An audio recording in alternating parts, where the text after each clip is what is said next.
Oke, bismillahirrahmanirrahim. Assalamualaikum warahmatullahi wabarakatuh. Di sini kami melanjutkan ke materi yang kedua, yaitu dengan judul Professionalism, Team Meeting, Listening, Nonverbal, and Etiquette Skill. Dan materi yang pertama akan disampaikan oleh Maulia Putri. Kepada Saudara Maulia Putri, dipersilahkan. Baik, terima kasih moderator. Materi yang pertama yaitu menambahkan nilai untuk tim profesional. Yang pertama, pengusaha era digital yang mengesankan. Pengusaha biasanya tertarik pada 4 bidang utama: pendidikan, pengalaman, keterampilan keras, hard skill, dan keterampilan lunak atau soft skill. Yang kedua, unggul dalam tim. Semua tim dibentuk untuk mencapai tujuan tertentu, dan salah satu tujuannya dalam bidang bisnis adalah menemukan cara untuk melakukan pekerjaan dengan lebih baik dengan biaya yang lebih rendah. Tujuan ini membantu menjelaskan popularitas tim yang dibentuk karena alasan berikut: keputusan yang lebih baik, respon lebih cepat, meningkatkan produktivitas, penerimaan yang lebih besar, kurang tahan terhadap perubahan, peningkatan moral karyawan. Next.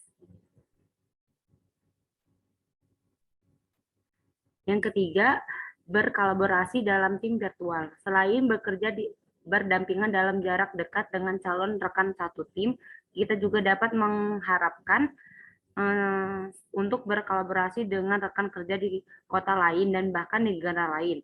Kolaborasi semacam itu disebut sebagai tim virtual. Yang keempat, memahami 4 fase pengembangan tim. Membentuk tahap pertama, individu mengenal satu sama lain untuk mencari kesamaan dan berusaha untuk tertarik dan menghilangkan kekuatan serta formalitas. Menyerbu atau memproses penyatuan. Tahap kedua, anggota mengidentifikasi peran dan tanggung jawab mereka, memutuskan bagaimana mencapai tujuan mereka, dan membuat aturan yang mengatur bagaimana mereka berinteraksi. Norma, proses kesepakatan, dan aturan. Ketegangan mereda, peran diperjelas, dan informasi mulai mengalir di antara anggota. Begitupun dalam gerak dinamika, setiap langkah individu sudah mulai seiring jalan dan saling melengkapi. Bertujuan mereka mengembangkan loyalitas dan kemauan untuk menyelesaikan semua masalah bersama. Tahap ini memberikan kontribusi besar terhadap hasil yang dicapai, karena kerjasama yang dibangun didasari oleh semangat tolong-menolong. Next.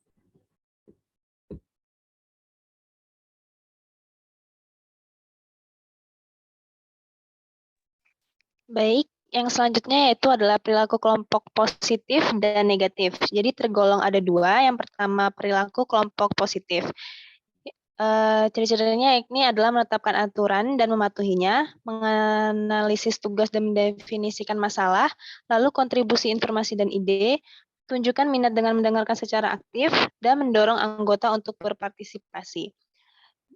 Selanjutnya yakni adalah perilaku kelompok negatif, di mana ciri-cirinya yaitu adalah menghalangi ide orang lain, menghina dan mengkritik orang lain, membuang waktu grup, membuat lelucon dan komentar yang tidak pantas, gagal untuk tetap pada tugas dan menarik diri, dan gagal berpartisipasi. Selanjutnya yaitu adalah mengidentifikasi tim positif dan tim negatif perilaku. Next.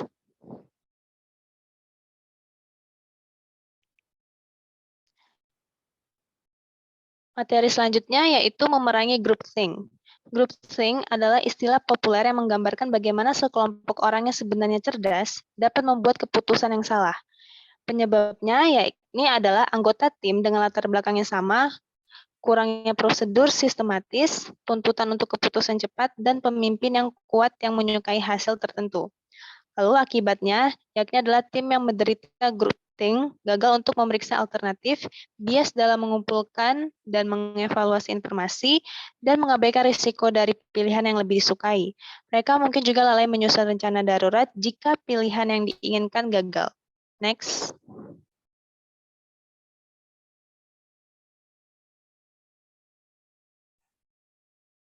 Selanjutnya ada mencapai keputusan kelompok. Yang pertama, mayoritas Metode ini menghasilkan keputusan yang cepat karena anggota kelompok memberikan suara dan mayoritas menang.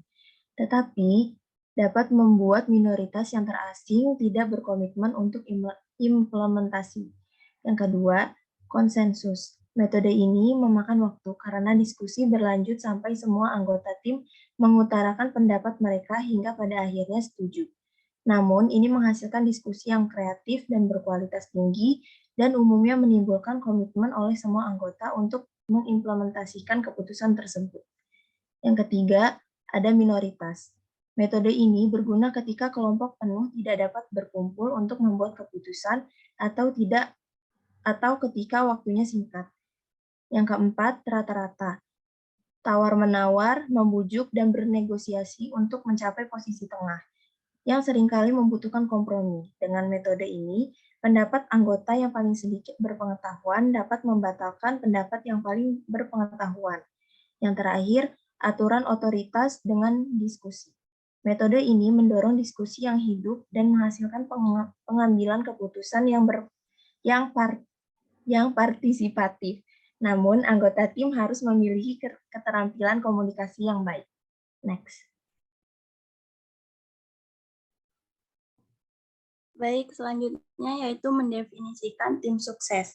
Para ahli yang telah mempelajari dinamika dan keputusan tim telah menemukan bahwa tim yang efektif memiliki beberapa atau semua karakter berikut, yaitu yang pertama, tetap kecil dan rangkul keberagaman, kedua, menyetujui suatu tujuan, yang ketiga, menetapkan prosedur, yang keempat, hadapi konflik, yang kelima, berkomunikasi secara efektif, yang keenam, berkolaborasi daripada bersaing, dan yang terakhir yaitu terima tanggung jawab etis.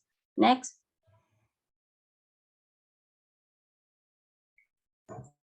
Selanjutnya yaitu merencanakan dan berpartisipasi dalam tatap muka, pertemuan wajah, dan virtual.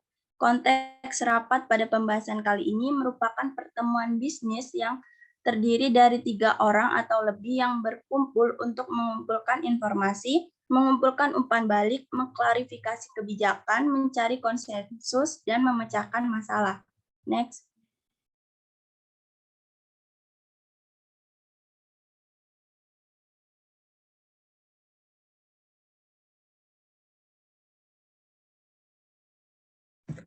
Selanjutnya itu membuat pertemuan tatap muka menjadi efektif. Langkah yang pertama itu menentukan tujuan rapat. Pertemuan tatap muka memberikan isyarat nonverbal paling banyak dan sinyal lain yang membantu kita menafsirkan makna kita yang dimaksudkan. Tidak ada pertemuan yang harus diadakan kecuali itu penting. Tidak bisa menunggu dan membutuhkan pertukaran ide. Biaya sebenarnya dari sebuah rapat adalah hilangnya produktivitas semua orang yang hadir. Konsultasikan dengan orang-orang kunci yang akan hadir, tanyakan kepada mereka hasil apa yang mereka inginkan dan bagaimana mencapai tujuan tersebut. Konsultasi ini juga menetapkan nada kolaboratif dan mendorong partisipasi penuh. Untuk menentukan tujuan rapat, kita dapat menentukan beberapa hal berikut. Yang pertama adalah memilih peserta. Tujuan pertemuan menentukan jumlah peserta,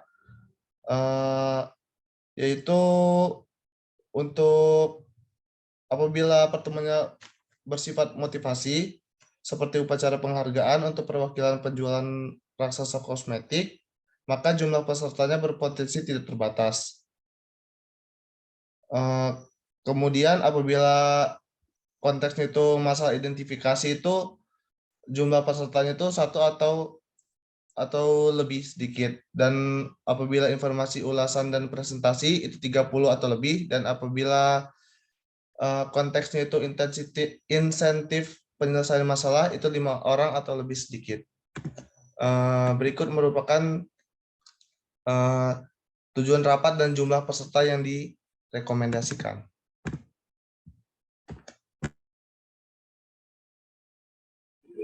Selanjutnya, bagaimana mengelola rapat dapat menjadi lebih efisien dan produktif jika para pemimpin dan pesertanya mengetahui cara memulai rapat, menetapkan aturan dasar, menggerakkan rapat, dan menangani konflik.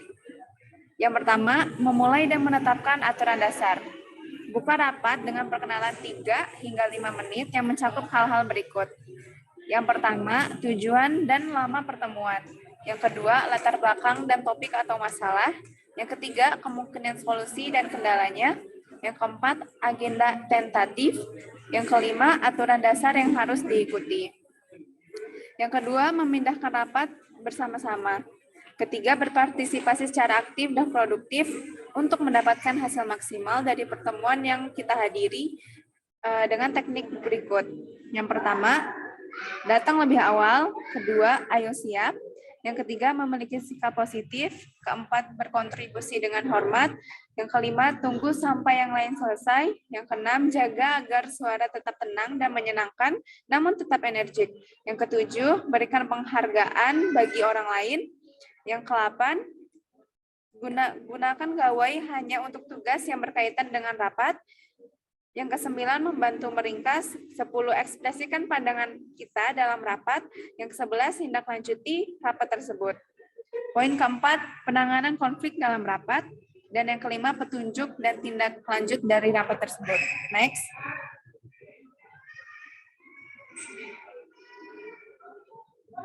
Mendengarkan tempat kerja.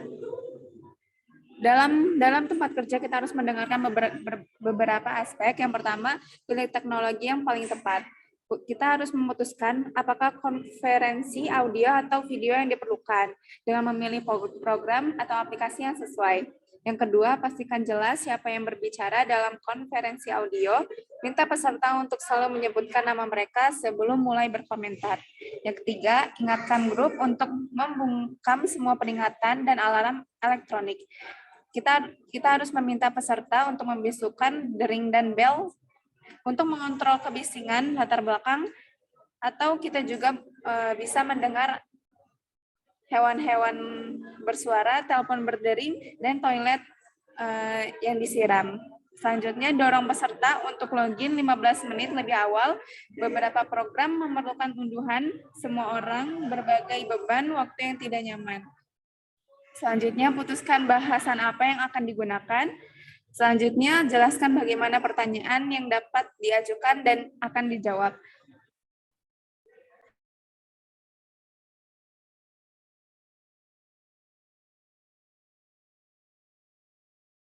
Sekian, terima kasih. Baik, selanjutnya masih dalam mendengarkan tempat kerja.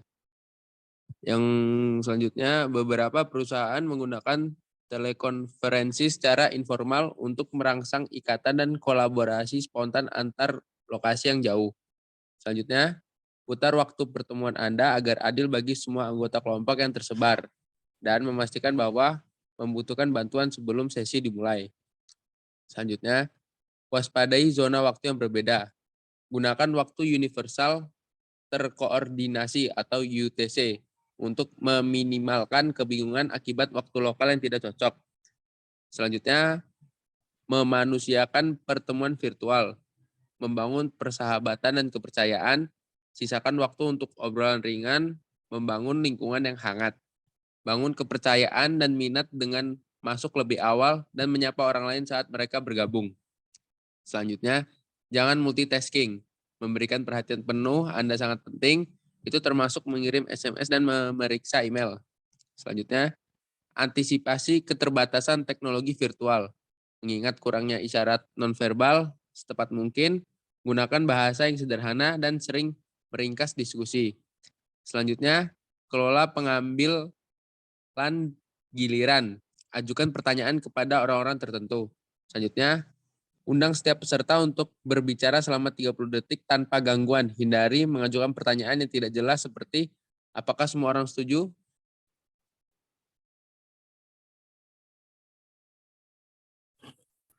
Yang selanjutnya yaitu ada jenis-jenis mendengarkan di tempat kerja. Yang pertama yaitu ada mendengarkan pengawas. Salah satu tugas terpenting Anda adalah mendengarkan instruksi, tugas, dan penjelasan tentang cara melakukan pekerjaan Anda dari pengawas. Yang kedua yaitu mendengarkan rekan dan rekan tim. Sebagian besar dari mendengarkan Anda akan terjadi selama interaksi dengan rekan kerja dan rekan tim. Mendengarkan secara kritis memungkinkan Anda menilai dan mengevaluasi apa yang Anda dengar. Anda akan mendengarkan untuk memutuskan apakah pesan pembicara adalah fakta, fiksi, atau opini. Yang ketiga yaitu mendengarkan pelanggan. Banyak organisasi tahu bahwa mendengarkan pelanggan menghasilkan peningkatan penjualan dan profitabilitas serta meningkatkan perolehan dan retensi pelanggan. Kebenaran yang sederhana adalah bahwa konsumen merasa lebih baik tentang perusahaan yang menghargai pendapat mereka, pandangan yang diperkuat dengan kecepatan dan jangkauan yang belum pernah ada sebelumnya oleh media sosial. Next.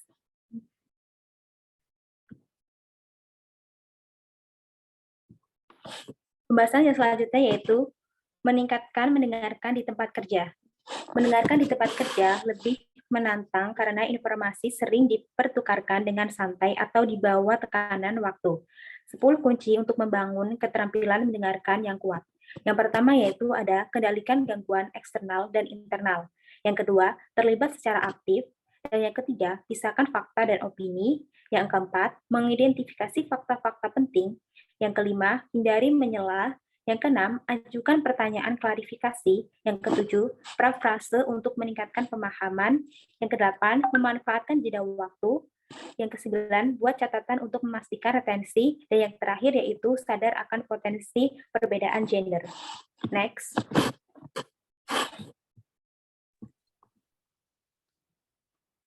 Baik, yang selanjutnya adalah berkomunikasi secara nonverbal.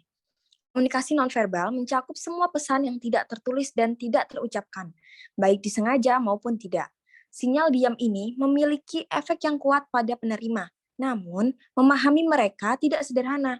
Pesan bahkan lebih sulit untuk diuraikan ketika isyarat verbal dan nonverbal tidak sesuai isyarat nonverbal, yang bertentangan dengan pesan verbal berbicara lebih keras daripada kata-kata yang diucapkan. Dalam satu eksperimen, pembicara menyampaikan pesan positif, tetapi mengalihkan pandangan mereka saat berbicara. Pendengar menganggap pesan keseluruhan menjadi negatif. Selain itu, pendengar berpikir bahwa keengganan tatapan menunjukkan penipuan atau kurangnya rasa hormat. Pelajaran ini adalah bahwa komunikator yang efektif harus yakin bahwa semua pesan nonverbal mereka memperkuat kata-kata yang diucapkan dan tujuan profesional mereka. Next.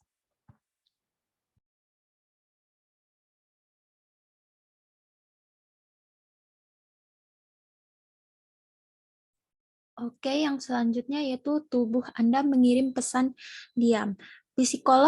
Psikolog dan filsuf Paul Watzlawick mengklaim bahwa kita tidak bisa tidak berkomunikasi. Dengan kata lain, tidak mungkin untuk tidak berkomunikasi. Ini berarti bahwa setiap perilaku mengirimkan pesan meskipun kita tidak menggunakan kata-kata, mata, wajah, dan tubuh menyampaikan makna tanpa satu suku kata pun yang diucapkan, meskipun diskusi ini mencakup banyak bentuk nonverbal. Nah, di sini ada kontak mata. Kontak mata telah disebut sebagai jendela jiwa. Bahkan jika mereka tidak mengungkapkan jiwa, mata seringkali merupakan prediktor terbaik dari perasaan dan sikap pembicara yang sebenarnya. Kontak mata yang berkelanjutan menunjukkan kepercayaan dan kekaguman.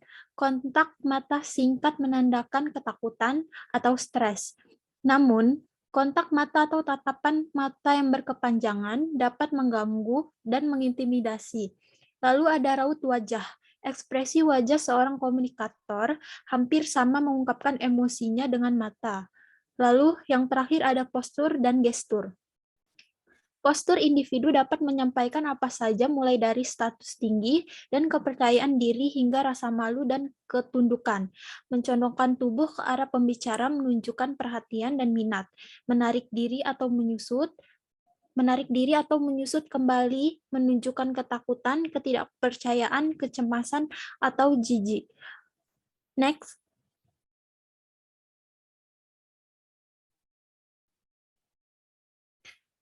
Lalu ada waktu, ruang, dan wilayah kirim pesan senyap.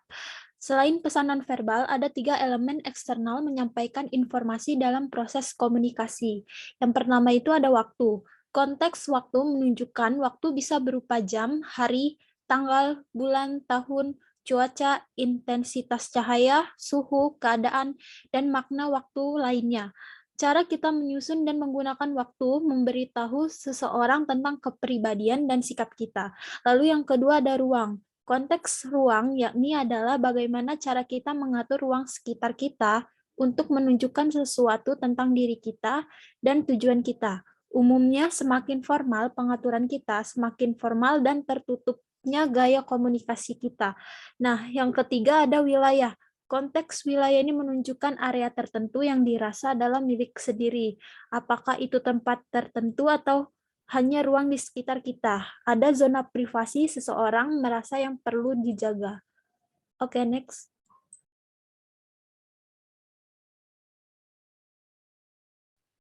Selanjutnya yaitu penampilan pengirim pesan diam.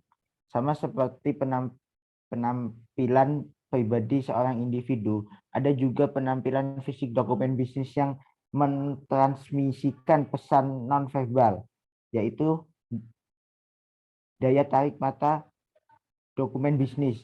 Cara email, memo, surat, dan laporan terlihat dapat memiliki efek positif atau negatif pada penerima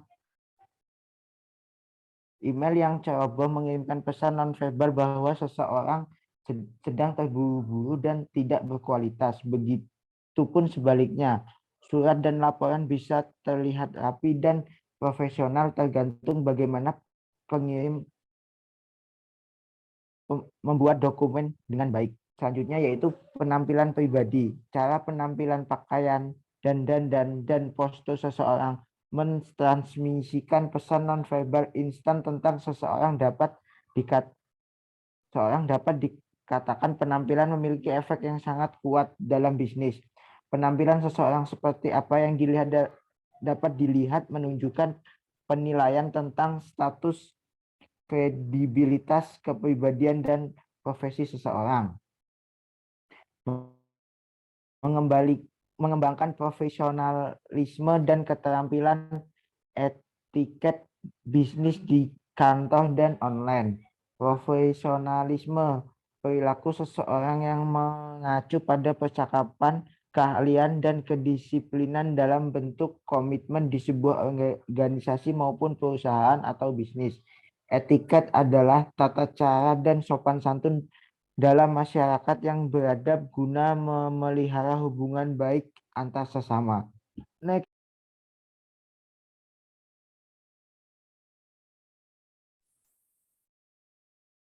Memproyeksi profesionalisme saat Anda berkomunikasi. Kebiasaan berpidato. Kalau orang yang profesional itu biasanya menyadari bahwa kredibilitas Anda dapat rusak parah karena terdengar tidak berpendidikan, kasar, atau remaja. Sedangkan yang tidak profesional atau pola bicara nyanyian membuat kalimat terdengar seperti pertanyaan, seperti digunakan sebagai pengisi, pergi untuk mengantar, slang, tata bahasa yang buruk, dan kata-kata kotor.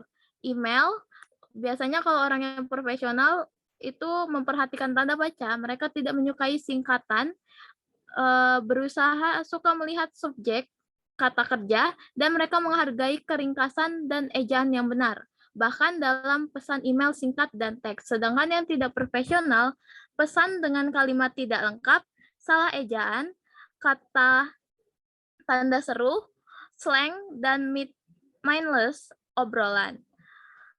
Internet, orang yang profesional, alamat email harus menyertakan nama atau ekspresi bisnis yang positif. Mereka harus tidak terdengar lucu atau seperti nama panggilan chatroom. Sedangkan yang tidak profesional, alamat email seperti hotbabe@outlook.com. Pesan suara.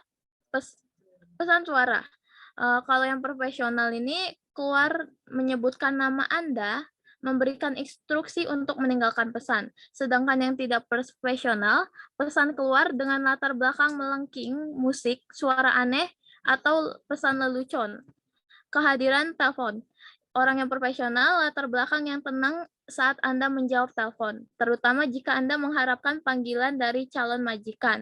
Sedangkan yang tidak profesional, sinetron, musik yang menggelegar, atau pertandingan sepak bola TV yang diputar dengan berisik di latar belakang saat Anda menjawab telepon. Ponsel tablet, orang yang profesional mematikan notifikasi telepon dan pesan, baik terdengar dan bergetar. selama pertemuan. Menggunakan perangkat pintar Anda hanya untuk memenuhi tujuan terkait, sedangkan yang tidak profesional menggunakan elektronik selama pertemuan bisnis untuk tujuan yang tidak terkait atau selama percakapan dengan sesama karyawan, dan meninggikan suara Anda. SMS kalau orang yang profesional hanya bila diperlukan. Mungkin bila panggilan mengirim pesan teks bisnis yang sesuai telepon seluler akan mengganggu orang lain. Sedangkan yang tidak profesional mengirim dan menerima pesan teks selama rapat. Memungkinkan SMS untuk mengganggu tatap muka menghadapi percakapan atau mengirim SMS saat mengemudi. Next slide.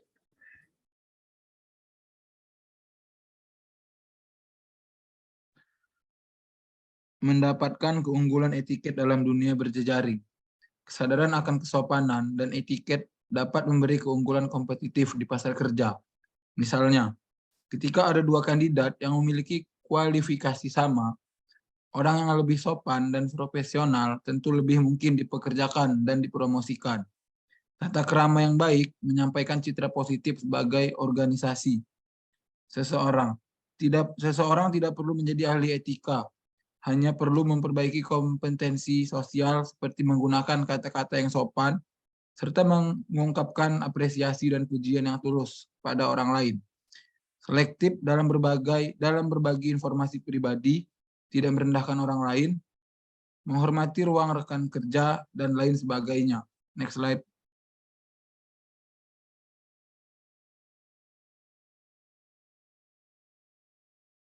Dan di slide terakhir ini ada gambar 6 dimensi perilaku profesional yang meliputi ada kesopanan, kolegialitas, keandalan, kejujuran, toleransi, dan penampilan. Ya, mungkin untuk lebih jelasnya teman-teman yang lain bisa ikut ngebaca. Mungkin hanya ini materi yang bisa kami sampaikan. Mohon maaf apabila masih ada kesalahan dalam penyampaian sebagai lahan evaluasi bagi kita semua.